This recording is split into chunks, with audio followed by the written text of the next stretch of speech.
ગણેશ વિસર્જન કરવા માટે પાટીલ દ્વારા પણ અપીલ કરવામાં આવી છે। સુરતમાં ગણેશ વિસર્જનમાં જોડાયેલા કેન્દ્રીય મંત્રી અને તેમના દ્વારા ટકોર કરવામાં આવી છે।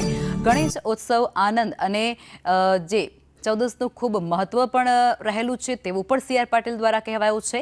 તહેવારોમાં ધાર્મિક લાગણીની સાથે ઉત્સવની ભાવના પણ જોડાયેલી હોય છે। મહારાષ્ટ્ર બાદ સુરતમાં સૌથી વધુ ગણેશજીની સ્થાપના કરવામાં આવે છે, ત્યારે પોલીસ કર્મચારીના સહયોગની વાત પણ તેઓએ કરી હતી। ગણપતિમાં ધાર્મિક લાગણીની સાથે ઉત્સવની ભાવના પણ છે અને વર્ષોથી કદાચ મહારાષ્ટ્ર પછી સૌથી વધારે ગણપતિની કોઈ શહેરમાં સ્થાપના થતી હશે તો એ સુરત છે। આ વર્ષે પણ લગભગ 80,000થી વધુ ગણપતિની પ્રતિમાઓની સ્થાપના સુરત શહેરમાં છે ને દર વર્ષની જેમ અહીંયા હિન્દુ મુસ્લિમ ભાઈ બહેનો ગણપતિના સ્વાગત માટે કોમી એકતાના નારા સાથે ગણપતિનું સ્વાગત કરે છે।